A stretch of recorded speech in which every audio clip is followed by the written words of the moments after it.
This is the modern incarnation of London Bridge, built towards the end of the 1960s and opened to road traffic in 1973. Dull, isn't it? Its predecessor, built in the 1830s, was also fairly unremarkable in appearance, and was famously dismantled and shipped to Arizona, having been bought by American entrepreneur Robert P. McCulloch on the advice of theme park designer C.V. Wood. There is, of course, that contested claim that they thought they were buying Tower Bridge.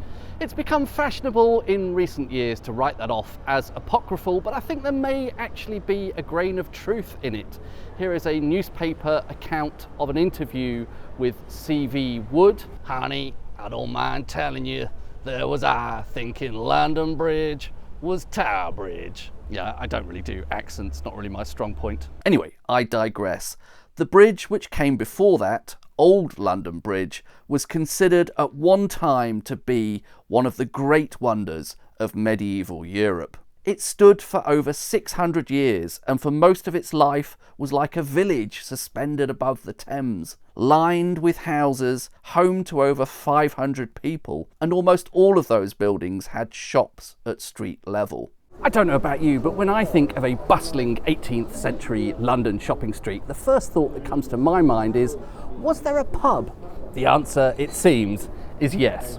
Historian Dr Dorian Gerhold published an incredibly detailed book titled London Bridge and its Houses, based on recently discovered records of leases and even measurements of the houses on the old bridge. Until the 16th century, it was a popular place of trade for bowyers, fletchers and cutlers. Space was at a premium, and so it made sense to focus on items which were less frequently purchased but of higher value. Over the centuries, the style of businesses on the bridge changed, and despite some resistance to the opening of alehouses at various points in history, by the 1650s we have the Cross Keys. This was originally located in the middle section of the bridge, on the east side, a few doors down from the chapel to St Thomas Becket, which had been there since the building of Old London Bridge in the early 1200s, but ceased to function as a chapel at the time of the dissolution of the monasteries. The Cross Keys would have been a fairly small pub, particularly in that first location, one of the smaller buildings on the bridge, not being located over a pier. It may have been as little as 10 feet wide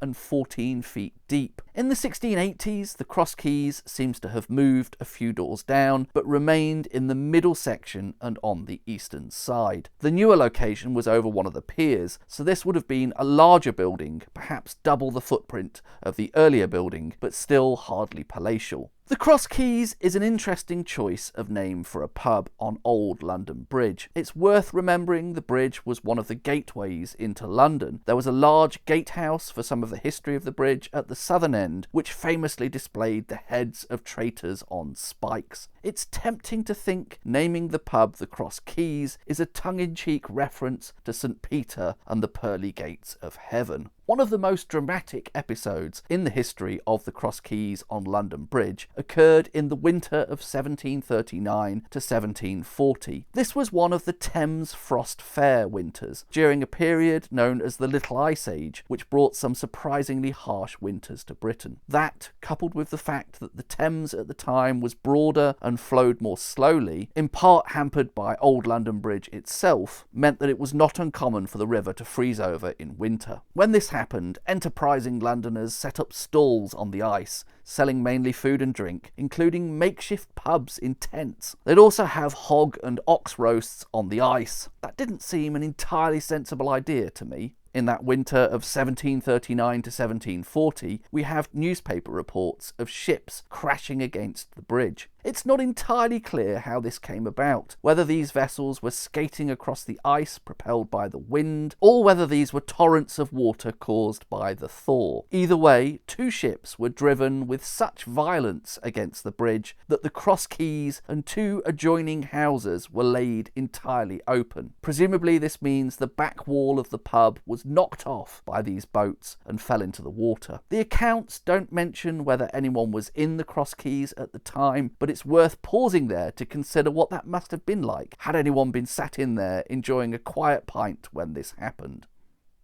It's likely that a pub called the Cross Keys remained on Old London Bridge up until the 1760s, when all the buildings on the bridge were finally removed, to ease the passage of traffic heading into and out of the city. It's odd to think there was once a pub in a space which is now floating in mid-air. The newer London Bridge was built slightly to the west, and you can see the old and new bridges briefly coexisting side by side at the time of Gode's map of 1828.